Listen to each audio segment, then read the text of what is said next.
Imagine a typical, quiet Wednesday morning in an affluent London suburb. The sun hasn't yet crested the horizon, and the neighborhood is draped in that heavy, pre-dawn silence. A homeowner wakes up, steps to the window with a coffee in hand, and looks out at the driveway. Everything seems normal, except for one glaring, heart-wrenching detail. The £80,000 Range Rover that was parked there just 6 hours ago has completely vanished. There is no shattered glass on the pavement. No neighbors reported hearing an alarm. No one saw a tow truck. It is as if the vehicle simply ceased to exist.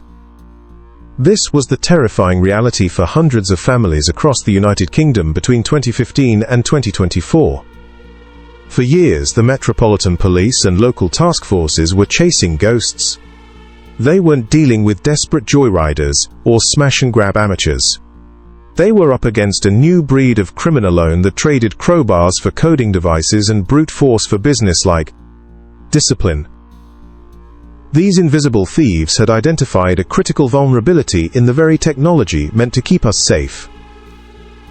By exploiting the convenience of keyless entry and push-button ignitions, they transformed the suburban driveway into a high-value shopping aisle.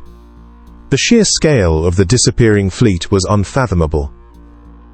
From the prestige corridors of Chelsea and Notting Hill to the family-oriented streets of Hornchurch and Leytonstone, luxury brands like BMW, Mercedes and Audi were being siphoned off the map at an alarming rate. Initial reports were treated as isolated incidents, but analysts soon noticed a chillingly consistent pattern. These weren't just thefts. They were professional extractions. The criminals operated with such military precision that they could identify, access and relocate a vehicle in under 60 seconds. Investigators began to realize they were looking at something far more significant than a string of burglaries. They were witnessing the rise of a shadow industry, a multi-million-pound enterprise that required specialized logistics, international shipping routes, and a deep understanding of digital security. This story isn't just about stolen cars. It's about the psychological warfare waged on homeowners and the massive, years-long intelligence operations required to bring these organizations down. As we peel back the layers of these three major operations, we reveal a world where a quiet family pub or a secluded rural barn can serve as the nerve center for a global criminal empire. By the middle of 2016, the Metropolitan Police's Organized Vehicle Crime Unit was no longer looking at a map of random incidents. They were looking at a roadmap. The data was whispering a name: Manjit Sandu. At 32 years old, Sandu wasn't just a participant in the trade. He was the architect of a network that operated with the cold efficiency of a Fortune 500 company.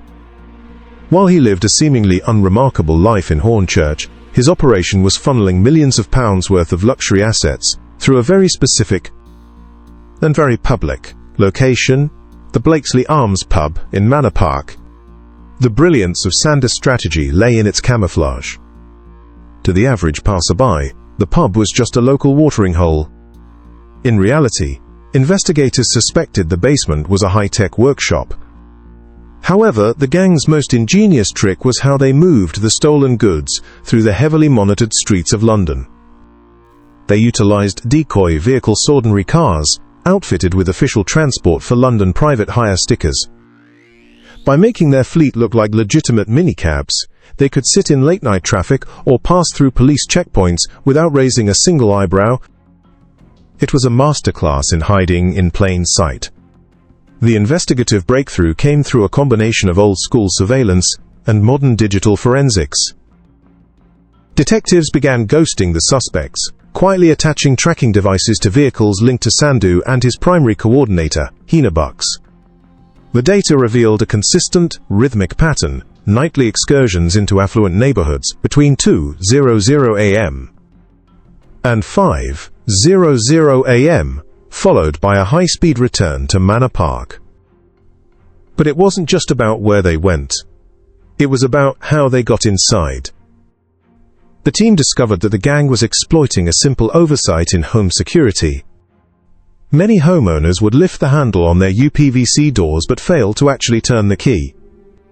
This left the latch vulnerable to a simple piece of plastic or a screwdriver, allowing the team to slip inside and snatch keys from hallway tables in a matter of seconds.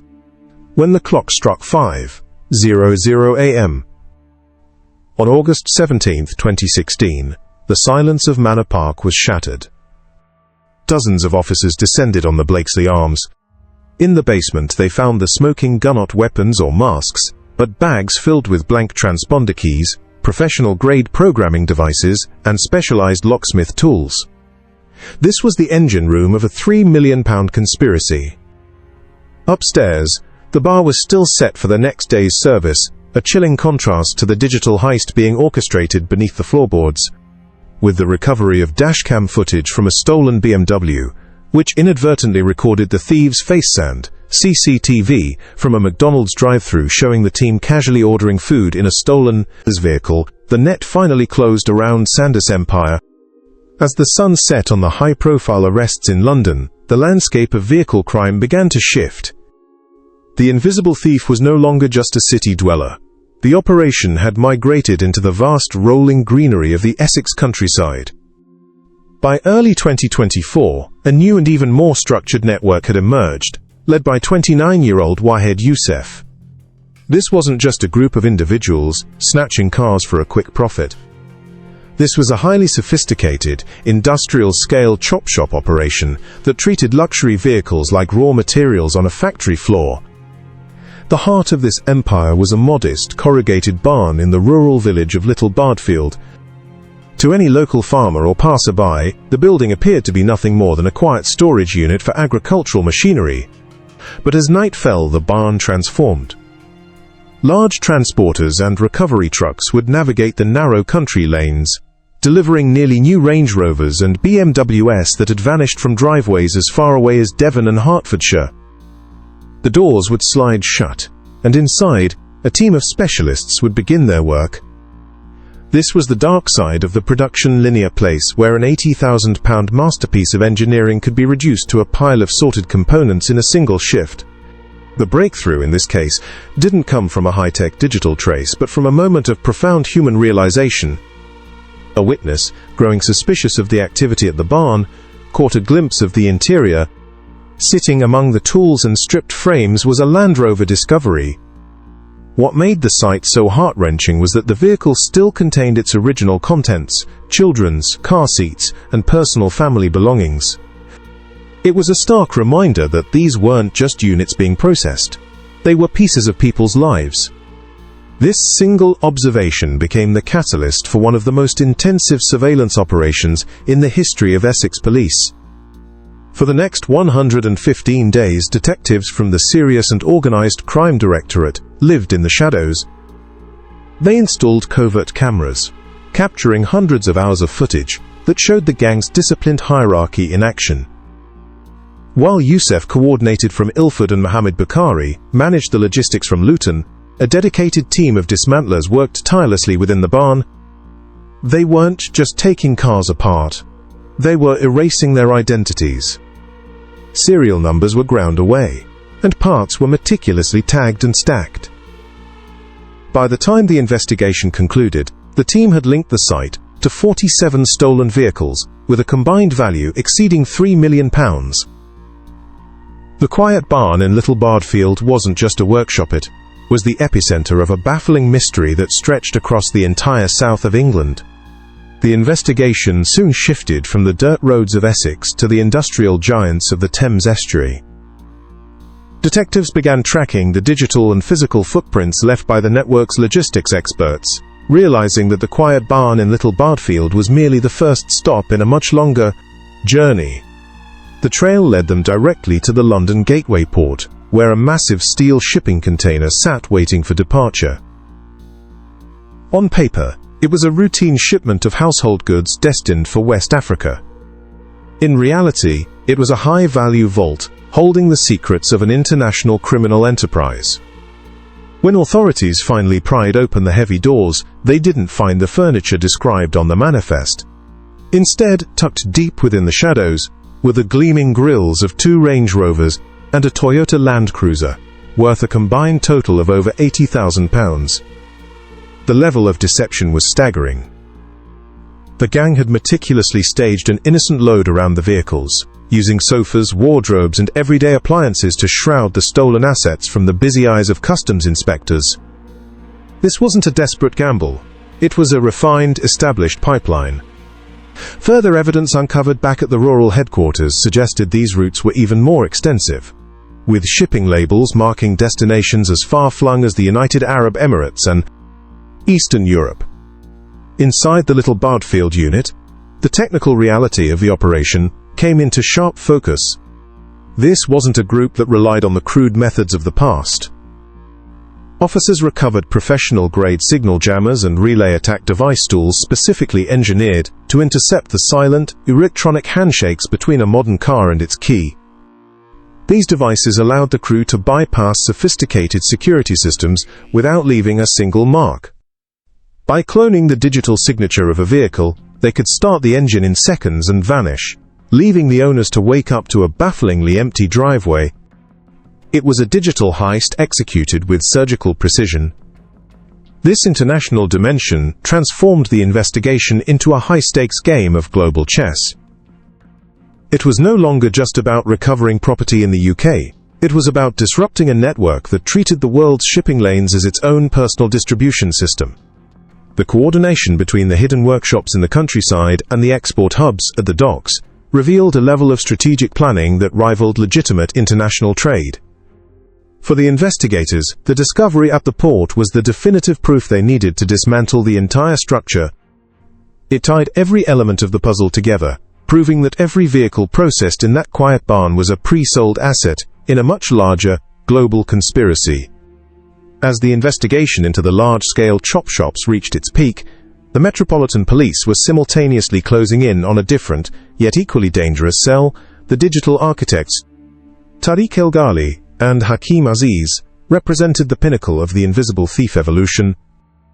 Operating in the high wealth pockets of Chelsea, Notting Hill, and Maida Vale, this duo didn't need a network of barns or a fleet of trucks. They relied on a single laptop and a deep understanding of vehicle software. Their specialty was the creation of a digital twin using sophisticated programming tools to produce entire sets of forged documentation and electronic keys for vehicles that were technically still sitting in their owners' driveways. When officers raided a property in Notting Hill linked to the pair, they found a literal factory for digital deception. Beside a printer churning out forged vehicle logbooks was a laptop containing data for 172 different sets of counterfeit number plates. Forensic analysis would later suggest that the total value of the vehicles touched by this duo could exceed £6 million. At a second address in Chelsea, investigators recovered signal jammers and tracking blockers devices designed to blind a vehicle's GPS, ensuring that even if a car was reported stolen, it could never be found. It was a cold, calculated approach to crime that prioritized technical mastery over physical presence. The final reckoning for these networks arrived in a series of sweeping court dates that spanned from 2017 to late 2024. The weight of the sentences handed down reflected the severe, heart-wrenching impact these crimes had on the community. In the East London case, ringleader Manjit Sandu was sentenced to 12 years, while the Essex mastermind Wahed Youssef received over 6 years. In total, the members of these various syndicates were sentenced to nearly a century of combined prison time. Beyond the numbers, however, the cases served as a vital wake-up call for the public.